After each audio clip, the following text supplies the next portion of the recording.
Jazakallah. Artificial intelligence is rapidly transforming the global economics landscape.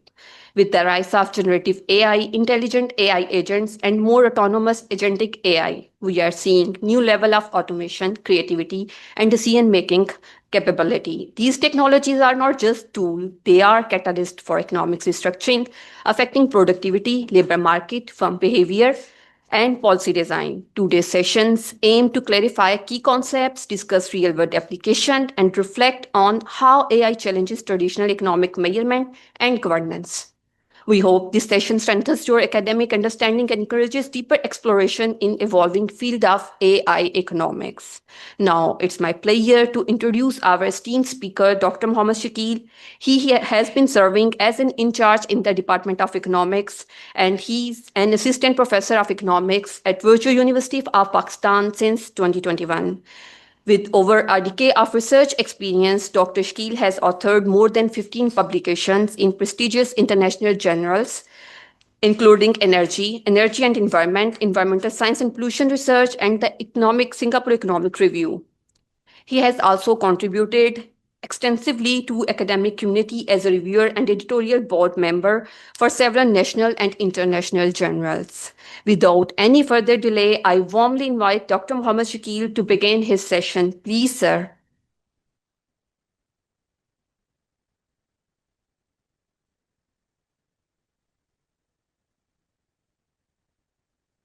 Assalamu alaikum. Thank you so much for this brief introduction. Today, our topic is economic implications of generative AI, AI agents, and agentic AI. तो आज के हम session में ये देखेंगे कि किस तरीके से एआई जो है एक कैटलिस्ट है डेवलपमेंट का, ग्रोथ का, इंडिविजुअल लेवल के ऊपर, as an educationist, as a student हमारे लिए इसमें क्या इकोनॉमिक इम्प्लीकेशंस है, कंट्री लेवल या पॉलिसी लेवल के ऊपर क्या इम्प्लीकेशंस हैं जो एआई जो है हमारी लाइफ के अंदर जो है आ चुकी हुई है, और इसके लिटरेसी के हवाले से हमारा क्या जो है रोल हो सकता है पोटेंशियल। तो let me share the screen.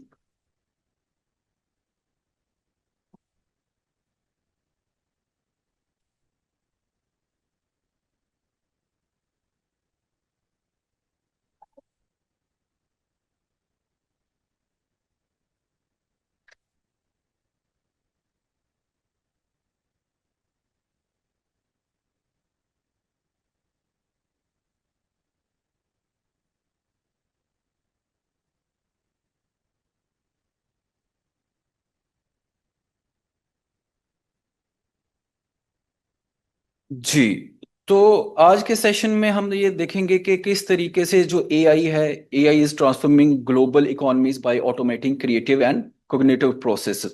We explore three layers: generative AI, AI agents, and agentic AI.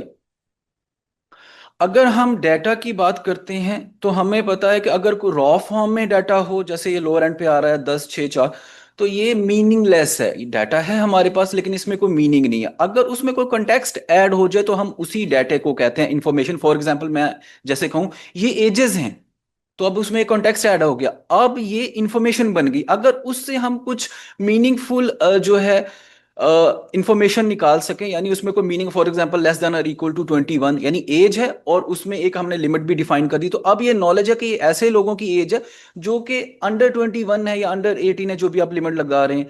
और इसी तरीके से अगर हम विजडम यूज करते हुए इसी नॉलेज से इंसाइट्स डेवलप कर लें तो उसको कहते हैं ये जजमेंट है।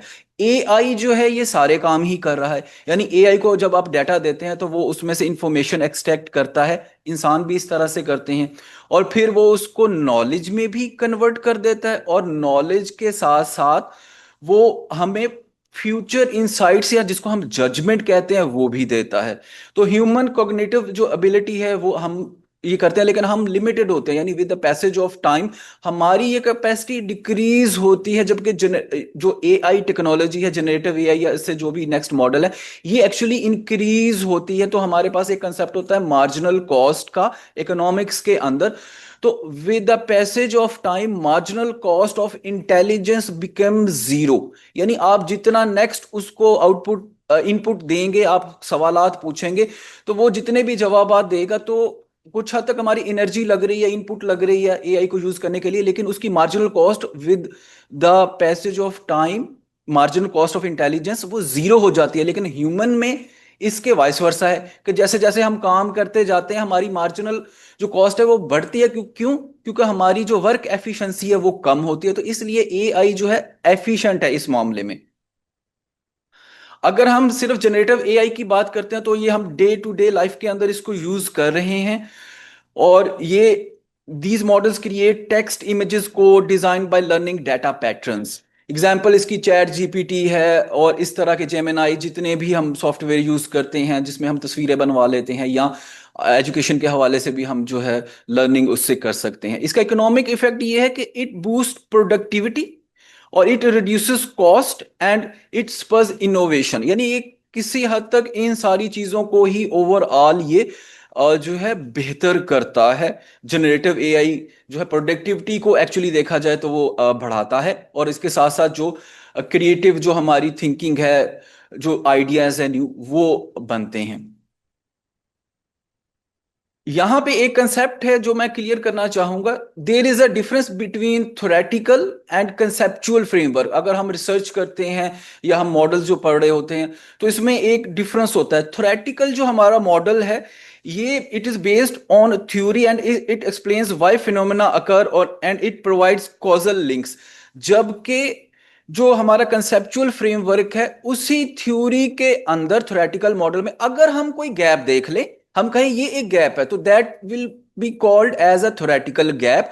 उस गैप को कवर करने के लिए हम जो फ्रेमवर्क बनाते हैं उसको कहते हैं कंसेप्चुअल फ्रेमवर्क।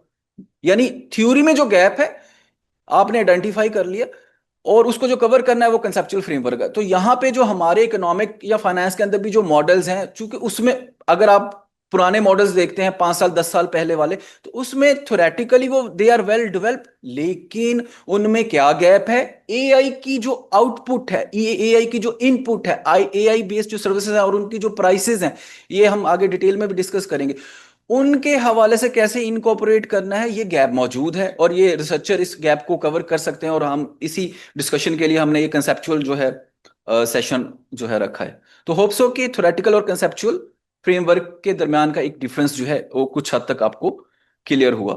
जनरेटिव एआई को हम देखते हैं थ्योरेटिकल फ्रेमवर्क के हवाले से। अगर इंप्लीकेशन देखें, लेबर इकोनॉमिक्स है हमारे पास आ जाती कि क्या एआई लेबर को सब्स्टिट्यूट करेगा या उसको वो ऑगमेंट करेगा, कंप्लीमेंट्री, यानी क्या ह्यूमन बेस्ड सर्विसेज होंगी एआई के साथ या उसको वो कंप्लीटली रिप्लेस कर देगा। तो जाहिर है जनरेटिव एआई के अंदर तो अभी ये कैपेसिटी नहीं है।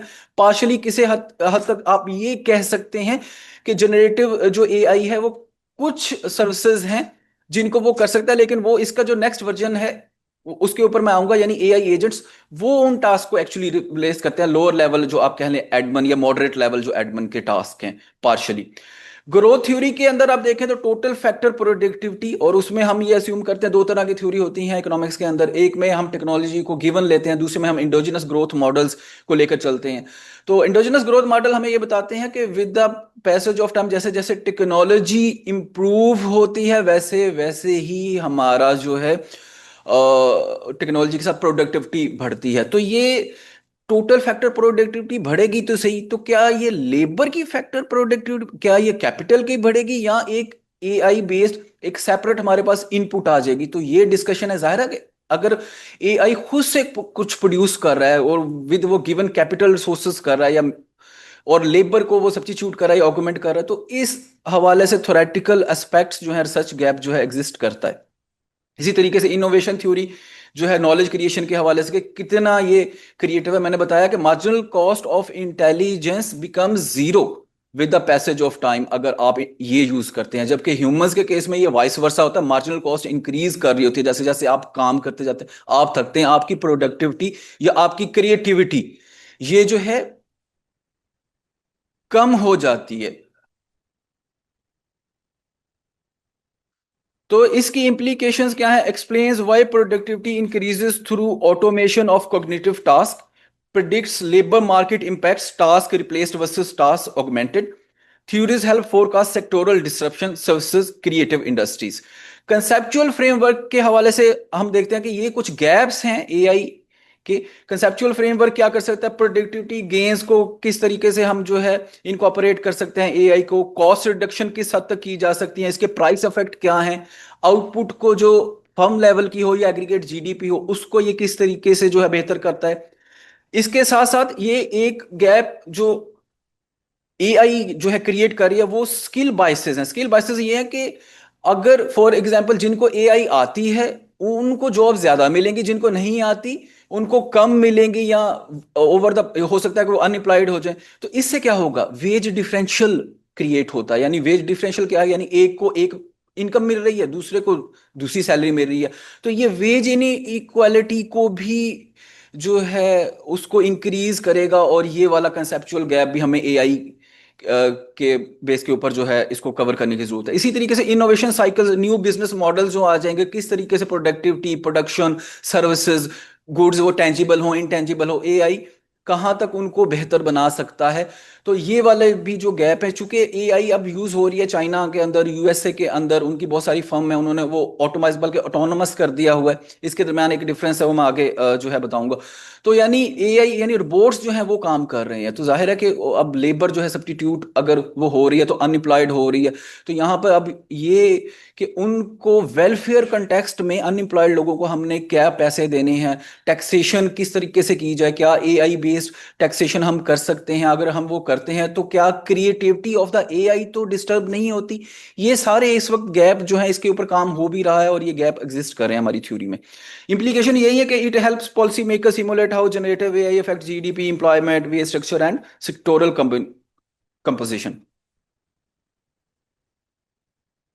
अगर आप इसकी एग्जांपल देखना चाहें जनरेटिव एआई की इकोनॉमिक्स के अंदर, तो ये है कि फाइनेंशियल फोरकास्टिंग जो है इसकी मदद से की जा रही है। AI simulate risk scenario, education में AI teaching assistant, it reduces instructional cost, marketing AI generate ads, lower time to market, research summarises literature for economics. ये वो सारी चीजें जो हम जनरेटिव एआई से हम देख रहे हैं कि वो कर रहा है, मार्केटिंग में भी है, एजुकेशन के अंदर भी हम लिटरेचर रिव्यू भी लिखवा लेते हैं। तो it impacts total factor productivity, लेकिन इसके साथ साथ ये वेज इनइक्वालिटी और एआई स्किल्ड डिमांड इसको जो है ये राइज दे रहा है और इसके ऊपर जो है गैप्स एग्जिस्ट कर रहे हैं। और ये हमारे थ्योरेटिकल मॉडल को इस तरीके से यानी कह लें कि उसमें गैप्स को हाईलाइट कर रहा है।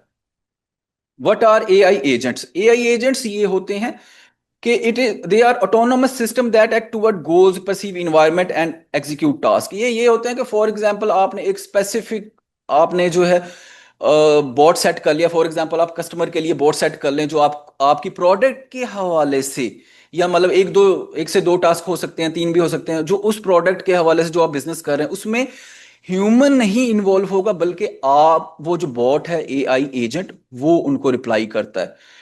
फॉर एग्जाम्पल ऑटो जीपीटी है, कस्टमर सपोर्ट बॉट्स हैं, ट्रेडिंग बॉट्स हैं, एचआर एजेंट्स हैं। अब जो जिनको आप जब सवाल डालते हो तो पीछे कोई ह्यूमन नहीं बैठा होता, बल्कि वो जो बॉट है उनको जो गिवन इंस्ट्रक्शंस हैं उनकी मदद से, वो जो डाटा या प्रॉम्प्ट्स जो उनमें फीड किए उनकी मदद से वो आपको जो है जवाबात दे रहे होते हैं उस स्पेसिफिक फील्ड के। जनरल नहीं होता। चैट जीपीटी आपने जनरेटिव जो है वो जनरल दे देता है, जबकि एआई जो है ये स्पेसिफिक टू दैट फील्ड होता है।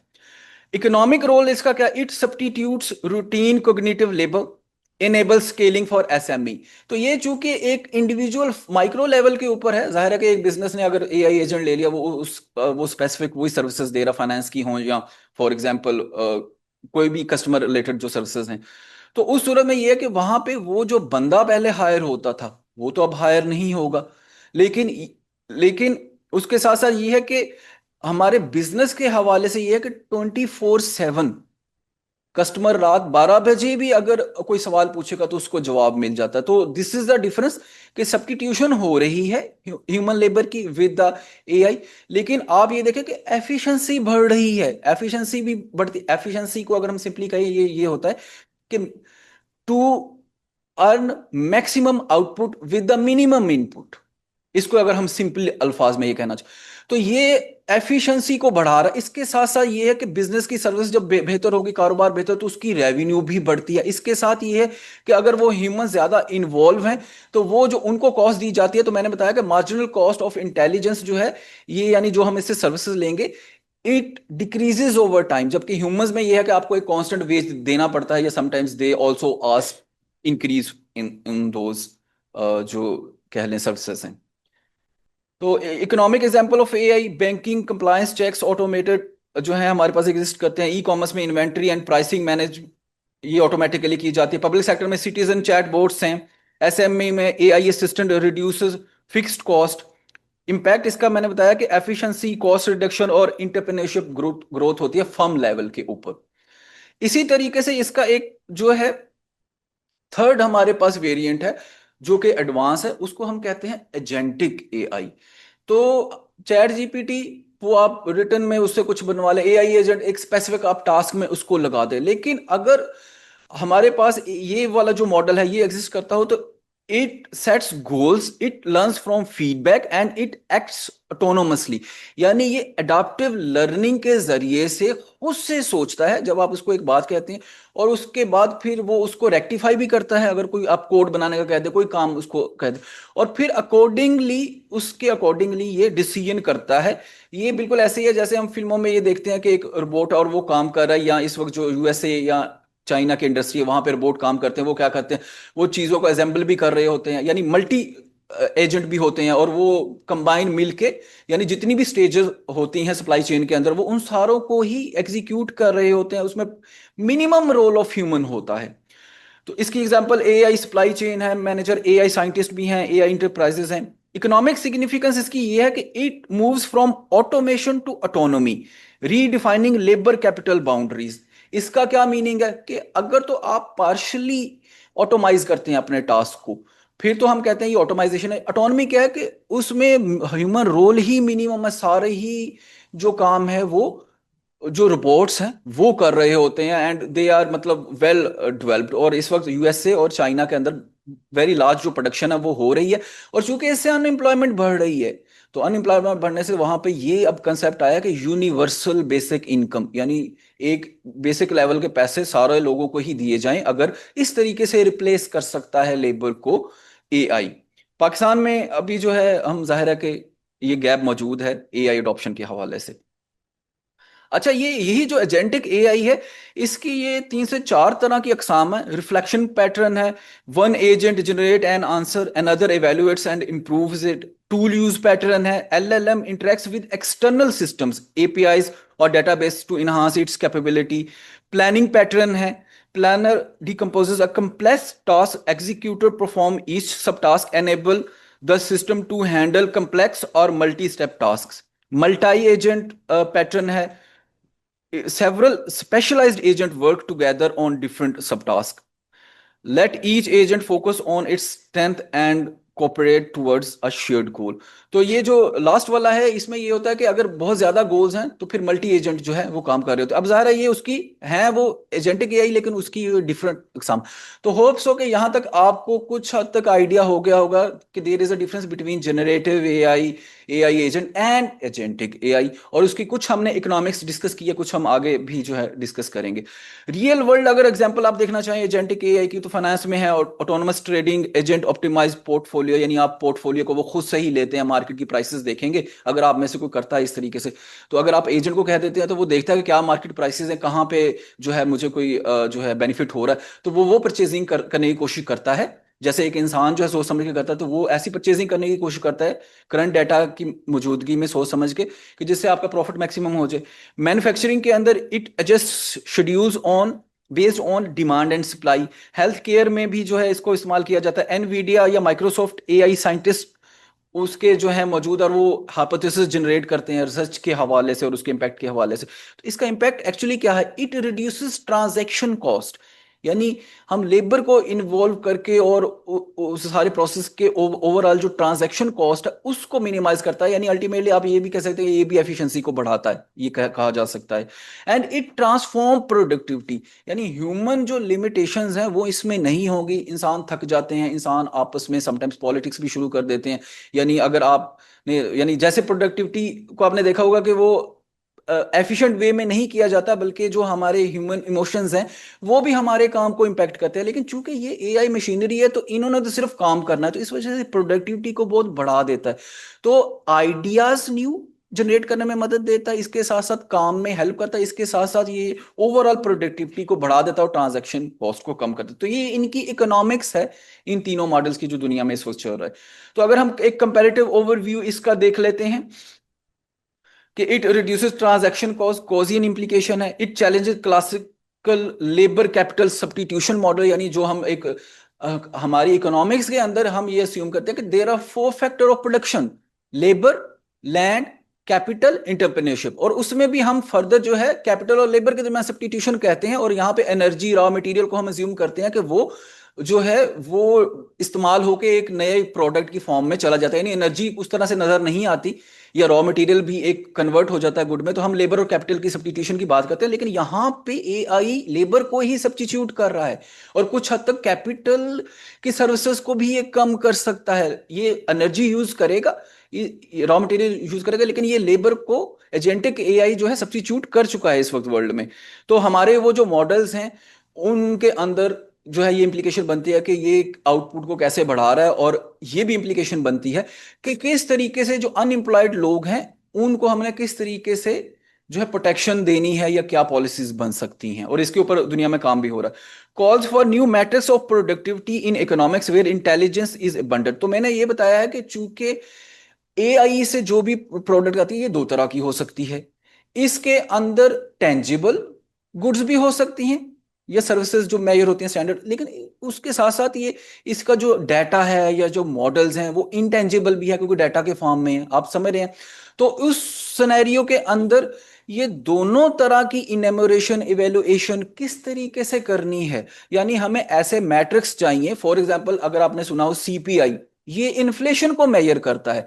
तो सीपीआई के अंदर कुछ 300 प्लस आइटम्स होते हैं, 342 के करीब पाकिस्तान में. तो वहां पे कहीं पे भी आपको एआई बेस्ड कोई भी प्रोड्यूस्ड आइटम नजर नहीं आती.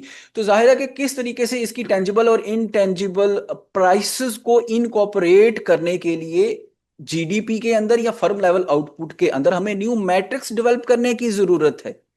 तो ये भी एक रिसर्च गैप है या कंसेप्चुअल फ्रेमवर्क के अंदर हम ये वाले जो है ऐसे कह ले इंडेक्सेस डेवलप कर सकते हैं जो हमें इस मामले में जो है हेल्प आउट करेंगे.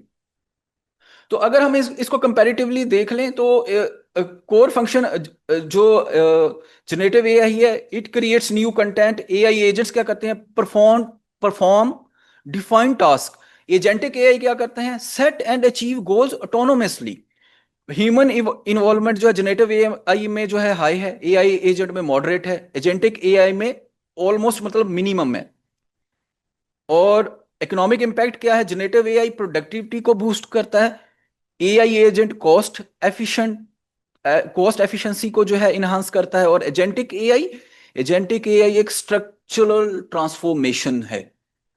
तो अगर आपने पैराडाइम का लफ्ज सुना हो, तो पैराडाइम कहते हैं किसी भी फील्ड के अंदर given set of rules and assumption जिनसे हम वो कंसेप्ट को एक्सप्लेन करते हैं। और पैराडाइम शिफ्ट को हम ये डिफाइन कर सकते हैं, it is a one time discrete change in those maintained rules and assumption of that specific model of that specific field। तो यहां पे इकोनॉमिक्स या फाइनेंस के हवाले से अगर हम इसको देखते हैं, तो एआई की यूसेज चूंकि इन सारी फील्ड्स में ही आ रही है, इवन बल्कि हेल्थ में भी आ रही है, साइकोलॉजी के अंदर भी आ रही है, ये different sector and walks of the life के अंदर जो है बिल्कुल एआई की प्रोडक्टिविटी और उसकी लेबर सब्स्टिट्यूशन भी हमें नजर आ रही है। तो ये जो हमारे मॉडल हैं, ये अब उस पैराडाइम शिफ्ट को कैप्चर करने के लिए मॉडिफाई किए जाने चाहिए।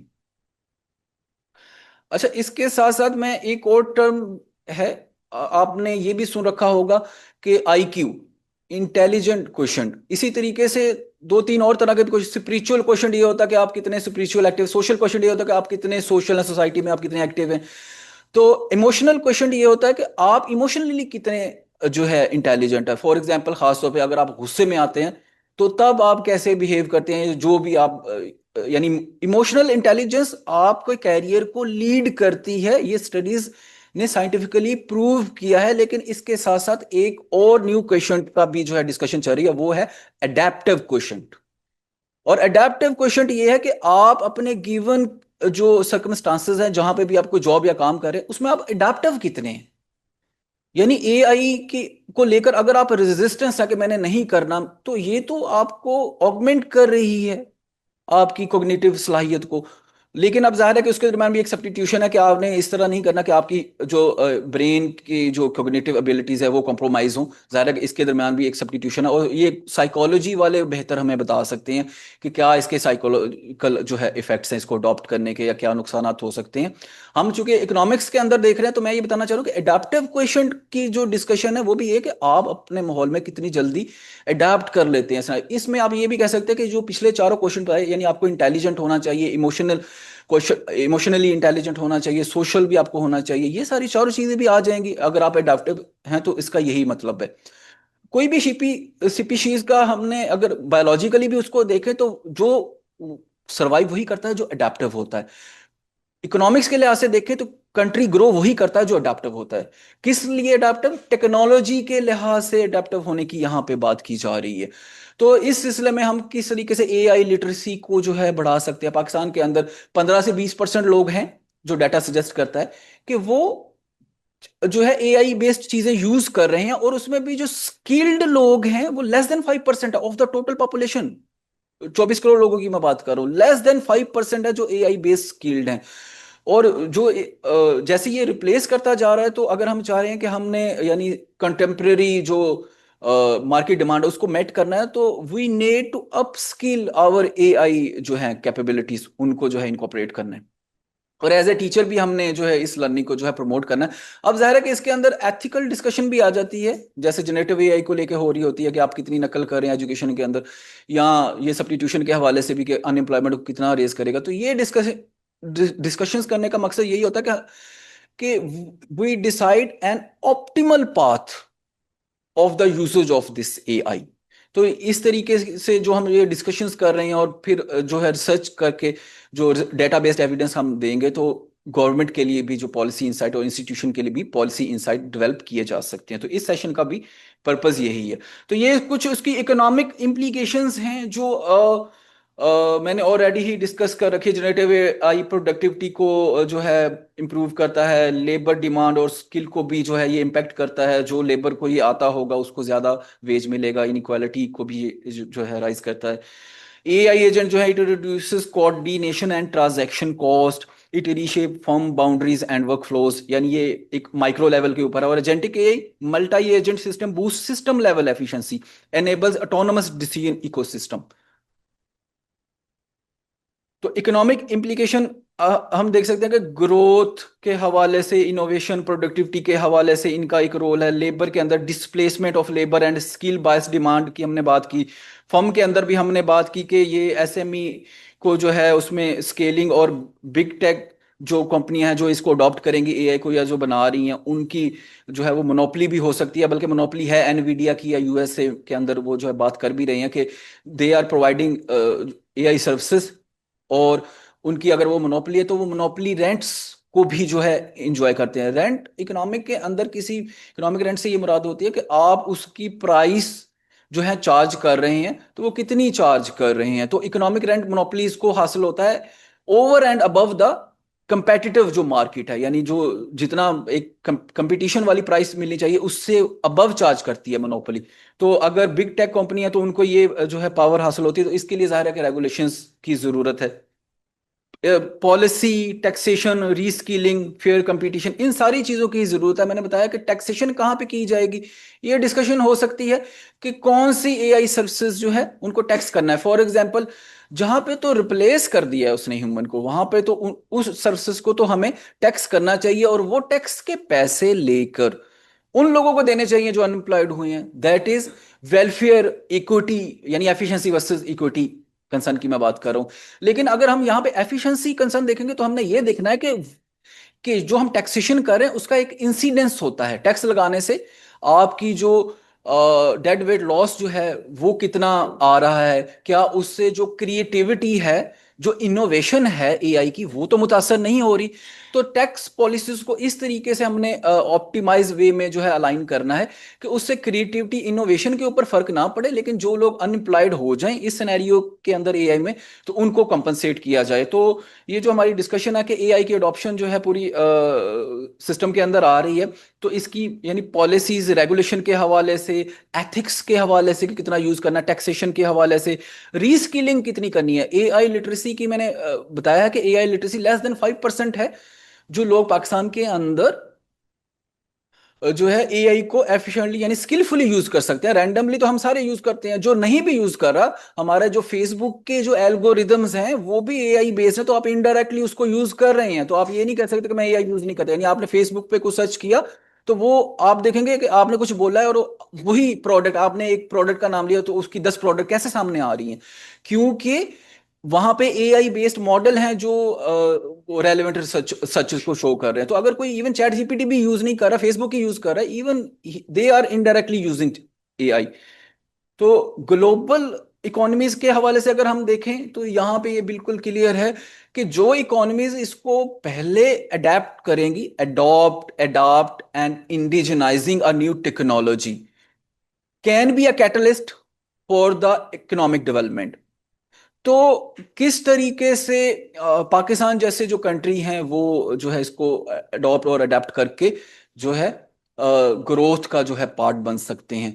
और ये एक और न्यू कंसर्न ग्लोबल लेवल के ऊपर भी जो है वो रेज होता है, और वो कंसर्न ये है कि ग्लोबल लेवल जीडीपी के जो डिफरेंसेस हैं, यानी ग्लोबल लेवल के ऊपर जो डिफरेंसेस हैं इकोनॉमिक्स के हवाले से, यानी एक कंट्री ज्यादा ग्रो कर रही है, ज्यादा हाई जीडीपी पर कैपिटा है उनकी, और पाकिस्तान जैसे कि लो है, तो ये जो डिफरेंशियल है, ये एआई अडॉप्शन अगर हम नहीं करते तो ये और बढ़ जाएंगे। तो सिर्फ यही नहीं है कि इंडिविजुअल लेवल वेज इनइक्वालिटी होगी, बल्कि ग्लोबल या कंट्री लेवल की इनइक्वालिटी को भी जो है ये रेज करेगा। इसके साथ साथ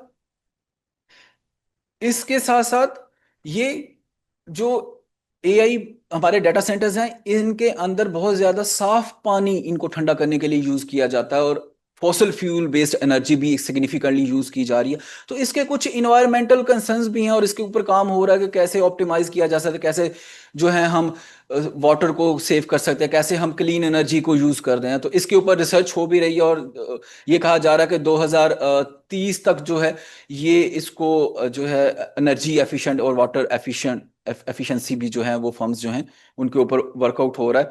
और जाहिर है कि इसके फिर इन्वायरमेंटल इम्पैक्ट्स इस वक्त एग्जिस्ट कर रहे हैं, और इसके ऊपर डिस्कशंस भी जो हैं इकोनॉमिक फोरम पे हो रही है, और हम भी इसके ऊपर पाकिस्तान में सर्च कर सकते हैं कि इसका कितना इम्पैक्ट आएगा वाटर क्लीन वाटर के हवाले से अगर हम डाटा सेंटर डेवलप करते हैं, तो अगर हम ये एस्टिमेशंस प्रोवाइड करते हैं गवर्नमेंट के लिए, जो है गाइडलाइन या इम्प्लीकेशंस जो है हम प्रोवाइड कर सकते हैं, डेटा बेस्ड एविडेंस।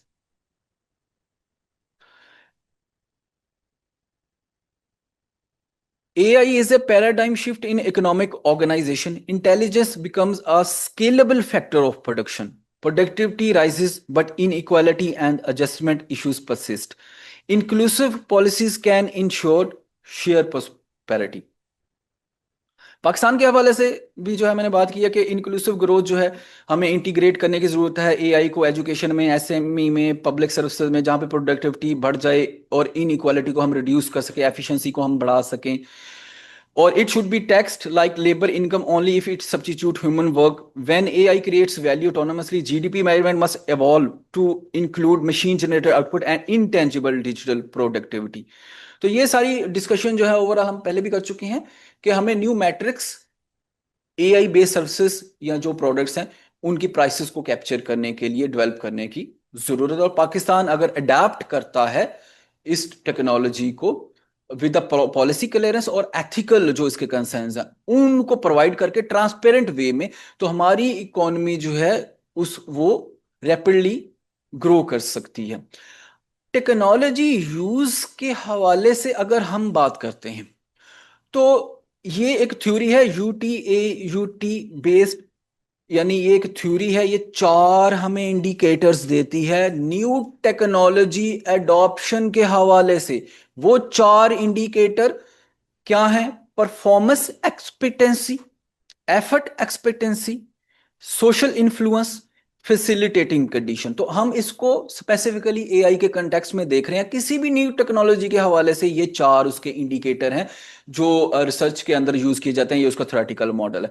तो ये सजेस्ट करते हैं एफर्ट एक्सपेक्टेंसी सिंपल ये है कि अगर आप AI को यूज करेंगे तो आपको क्या बेनिफिट है कारोबारी लिहाज से, इंडिविजुअल लिहाज से। दैट इज परफॉर्मेंस एक्सपेक्टेंसी, यानी उसको अगर आप लेकर आते हैं अपने डे टू डे लाइफ में, if you leverage the AI technology into your business or into your skills, then what value it will add, यानी उसका क्या बेनिफिट आपको होगा। तो ये है परफॉर्मेंस एक्सपेक्टेंसी। एफर्ट एक्सपेक्टेंसी ये है कि AI tools are easy to use but lack formal training. तो मॉडरेट अडॉप्शन बैरियर है, यानी वो कितना यूजर फ्रेंडली है, कितना वो लोकल लैंग्वेज में, उसके इंटरफेसेस कैसे हैं टेक्नोलॉजी के। तो वो एफर्ट एक्सपेक्टेंसी जो है, और पाकिस्तान के अंदर ये एफर्ट एक्सपेक्टेंसी का बैरियर है भी, यानी वो कितने यूजर फ्रेंडली हैं उसके इंटरफेस और लैंग्वेज के हवाले से। तो ये एक बैरियर। इसके साथ साथ लिटरेसी भी जो है, AI लिटरेसी की मैंने बात की है कि लेस देन 5% जो हमारी लेबर है वो स्किल्ड है और बाकी जो है नहीं है। इसके साथ साथ लेब जो हमारे पास है यूथ डिविडेंड है। लेबर इकोनॉमिक्स में यूथ डिविडेंड से ये मुराद होता है कि जो यंग पॉपुलेशन की परसेंटेज है वो बहुत ज्यादा है। हमारे पाकिस्तान में 64% of the population are less than 30 years. इसका क्या मीनिंग है? इसका ये मीनिंग है कि अगर हम उनको ट्रेंड कर दें AI लिटरेसी को प्रॉपर इंस्टीट्यूशंस में और गवर्नमेंट पॉलिसीज के जरिए से ट्रांसपेरेंट वे में अगर हम अपस्किलिंग करें उस यूथ की, तो हम एक ऐसी स्किल्ड लेबर तैयार कर सकते हैं जो कि AI एफिशिएंट होगी। तो हमारी वो प्रोडक्टिविटी जो है एग्रीगेट लेवल के ऊपर बढ़ सकती है। अच्छा, टेक्नोलॉजी अडॉप्शन की मैं बात कर रहा था। सोशल इन्फ्लुएंस ये होता है कि आपके जो पीयर्स हैं, स्टूडेंट हैं, आपके जो कलीग्स हैं, वो उस टेक्नोलॉजी को कितना अडॉप्ट कर रहे हैं, क्या वो उसको पसंद कर रहे हैं। इसके साथ साथ मीडिया, यूट्यूब, आपके जो न्यूज़ चैनल वो कितना प्रमोट कर रहे हैं।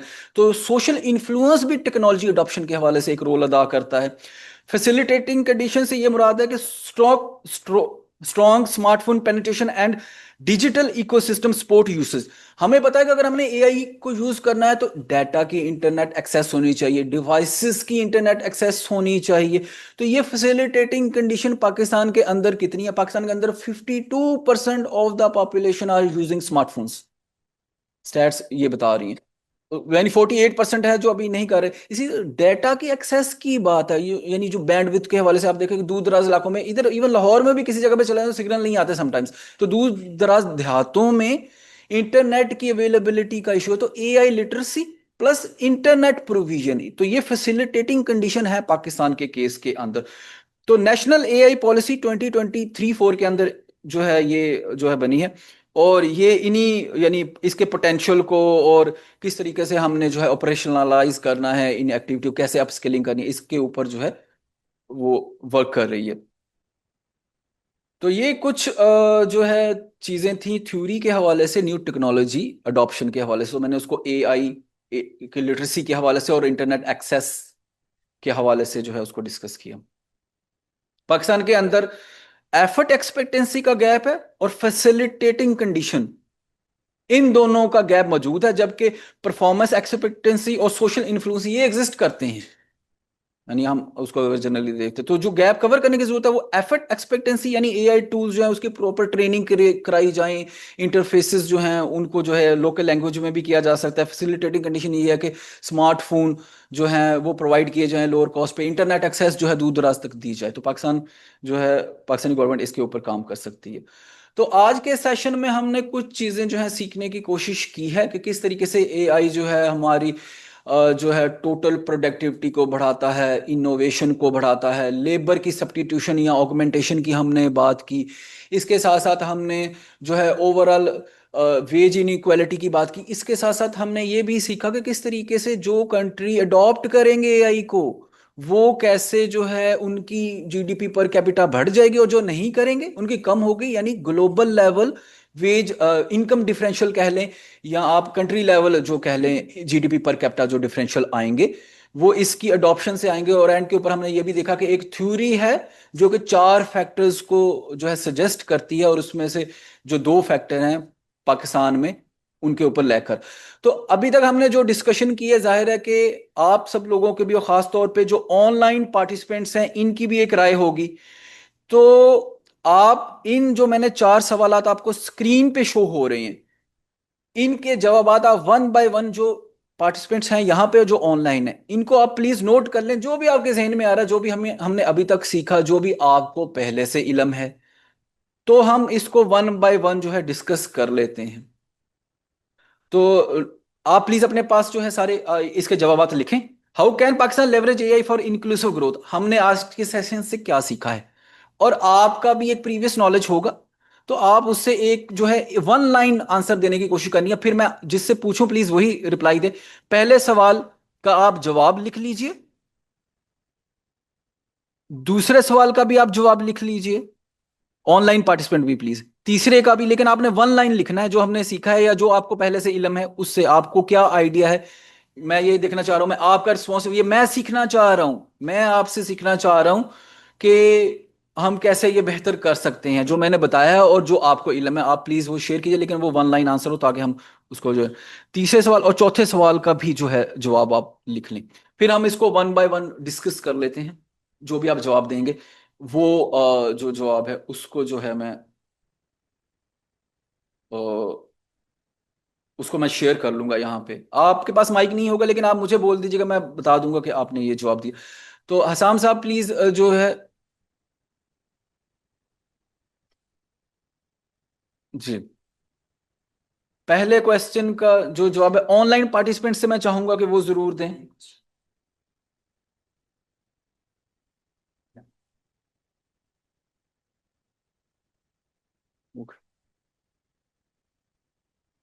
अच्छा, ये जवाबात आप लिख लीजिए। कुछ ऑनलाइन पार्टिसिपेंट्स ने कुछ सवालात पूछे हैं, मैं उनको एड्रेस कर लेता हूं।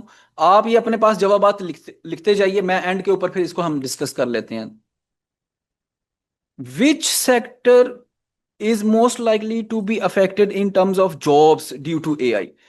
यहाँ पे जहां पे भी जो लोअर एडमिन के जो टास्क हैं, जो एआई एजेंट्स रिपोर्ट जहां पे आ सकते हैं, जो फाइनेंशियल सेक्टर है, बैंकिंग सेक्टर है, ठीक है, यहाँ पे जो बिजनेस के अंदर सर्विसेज दी जाती हैं वहां पे ये इसको रिप्लेस कर सकता है। यानी शॉर्ट टर्म में ये रिप्लेस कर चुका हुआ है, तो हम उन्हीं को कह सकते हैं कि जो फाइनेंशियल या बैंकिंग सेक्टर है वहां पे ये एक्टिवली जो है जॉब्स को रिप्लेस कर रहा है।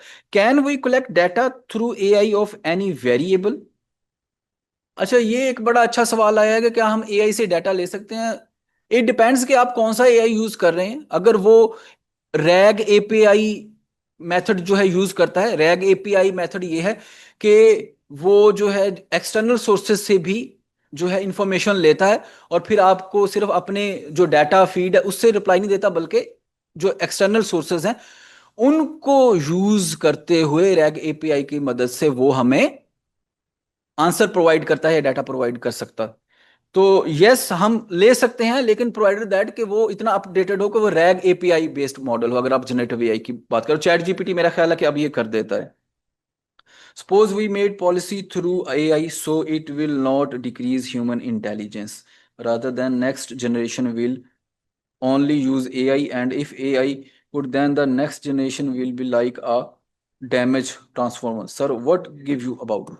यहाँ पे ये किसी पार्टिसिपेंट ने ऑनलाइन एक बड़ा ही अच्छा सवाल किया है, और वो सवाल ये है कि अगर ऑनलाइन एआई जो है हम यूज करते हैं तो हमारी जनरेशन तो बड़ी एक्टिव हो जाएगी, उससे अगली भी एक्टिव हो जाएगी, लेकिन व्हाट अबाउट उससे अगली जनरेशन जो डम हो जाएगी, जो चलेगी ही एआई के ऊपर।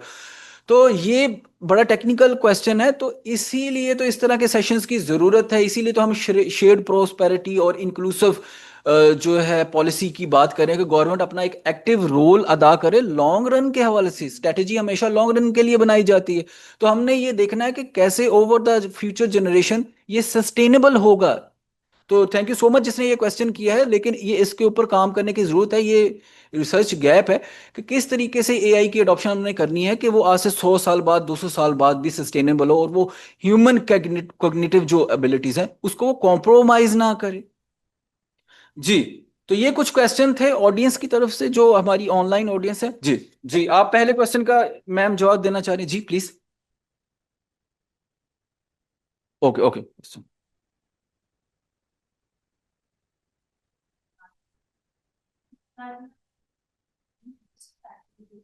with the agentic AI if we apply that into improving our GDP or productivity. Yes, thank you so much. Ma'am ने जो है एक बड़ा अच्छा क्वेश्चन किया कि मैंने रिस्क फैक्टर्स को डिस्कस नहीं किया, इसके साथ साथ मैंने एथिक्स को भी डिस्कस नहीं किया कि उसके अडॉप्शन के, क्योंकि हमारे सेशन का जो एक्चुअल था कि मैं इकोनॉमिक्स उसकी इम्प्लीकेशन बताना चाह रहा था, but there are risk involve. तो वहां पे इंक्लूसिव पॉलिसी और रेगुलेशंस की हमें ज़रूरत है, और वो यानी हमें कैलकुलेटेड मूव्स करने की जरूरत है। देयर आर रिस्क्स, यानी ये भी तो रिस्की है ना कि हम अनएम्प्लॉयड हो जाएंगे, हमें सब्स्टिट्यूट कर देगा, लेकिन इसके साथ साथ there could be ethical concerns. तो ये क्लैरिफिकेशन की जरूरत है। रेगुलेशंस यूएसए में भी बन रहे हैं, पाकिस्तान भी इसके ऊपर काम कर रहा है, तो ये गैप्स हैं। Yes yes yes, privacy concerns हैं, डाटा ट्रांसपेरेंसी के कंसर्न्स हैं। बेहतर ये होगा कि गवर्नमेंट इस तरह का कोई फॉरम लेके आए, मेरे ख्याल में, ये मैं कह रहा हूँ, ओपन एआई सोर्सेज हों, ओपन हो, यानी वो जो डाटा के जो सोर्सेज हैं हमारे, वो जितने ओपन एंडेड होंगे वो बेहतर है। लेकिन अब जाहिर है कि उसमें प्राइवेसी कंसर्न्स और एथिकल कंसर्न्स को हमें कंसिडर करने की जरूरत है, तो दीज कंसर्न्स आर देयर।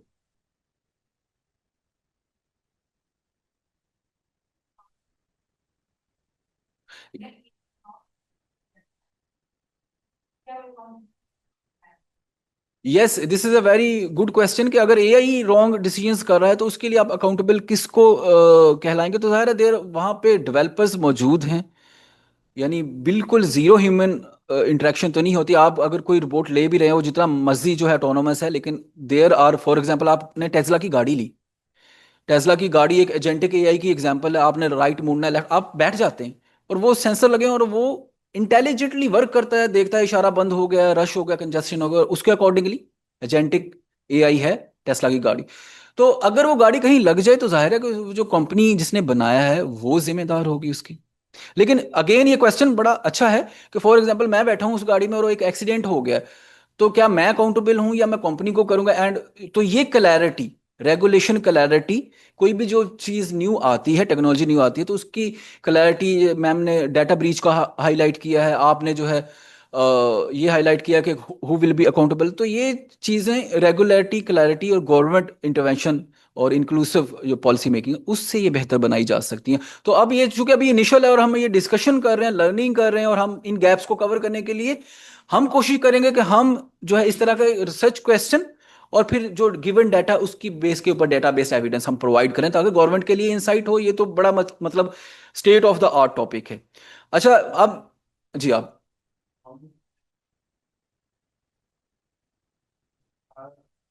जो पैरामीटर है फॉर एग्जांपल वेज को आप फंक्शन कंसीडर करते हैं, wage is a function of multiple components और उसमें कुछ वेरिएबल्स हैं, कुछ फिक्स्ड है, कुछ वेरिएबल।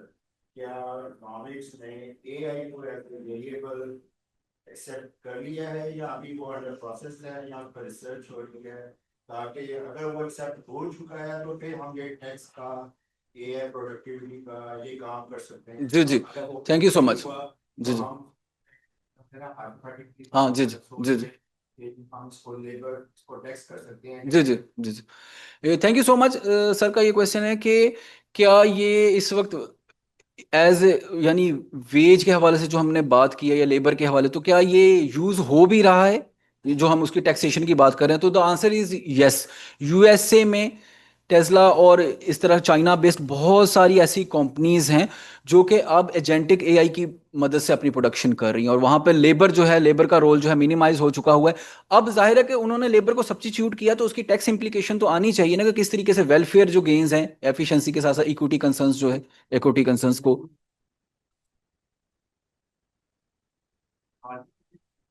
तो वो टेक्नोलॉजी के वेरिएबल के अंदर इंक्लूड हो जाएगा। अगर आप किसी स्किल लेवल पे ले आएंगे तो वो स्किल के अंदर इंक्लूड हो जाएगा। आप इन दोनों को सेपरेट कर रहे हैं या एक उनके साथ इंक्लूड करके जी, ये चीज मैंने स्टार्टिंग पे ही मेंशन कर दी थी कि ये जो गैप्स हैं, कंसेप्चुअल गैप्स, ये इस वक्त एग्जिस्ट कर रहे हैं। डाटा अवेलेबल है, हमने यही तो देखना है कि इनकी जो इंटेंजिबल या टेंजिबल जो भी सर्विसेज हैं वो हमने स्टैंडर्ड जो लेबर या कैपिटल की प्राइसिंग से या उनकी वैसे मेजर नहीं करनी, बल्कि अगर वो एजेंटिक एआई है तो हमने उसको एक सेपरेट स्केलेबल फैक्टर के तौर पे इंट्रोड्यूस करना है। तो ये थ्योरी के अंदर ये गैप मौजूद है और इस गैप को कंसेप्चुअल फ्रेमवर्क के जरिए कवर करने की जरूरत है। और डाटा अवेलेबल है 4 से 5 साल का, बल्कि मेरा ख्याल है 10 सालों से ये चीजें चल रही हैं, और हम उस डाटा बेस्ड एविडेंस के ऊपर डिसाइड करेंगे कि हमने कैसे मैट्रिक्स जो है डेवलप करने हैं और किस हद तक जो है फिर उसकी बेस पे टैक्सेशन या इम्प्लीकेशन कीजिए। कर रहा है, रिप्लेस कर रहा है, कॉम्प्लीमेंट कर रहा है, ये एक अच्छा क्वेश्चन होगा। आप इसको मेजरमेंट के पॉइंट ऑफ से डिस्कस कैसे करें? जी जी, मैं ये बताना चाह रहा हूं कि जहां पे ये रिप्लेस कर चुका है वहां पे तो उसने रिप्लेस कर दी है। जिन सर्विसेज को वो ह्यूमन ऑगमेंट कर रहा है यानी ऐड ऑन कर रहा है, तो वो वाली सर्विसेज को हम यानी ये हम सेक्टर कह लें, सेक्टराइजेशन या कंपोजिशन उनकी कर लेंगे।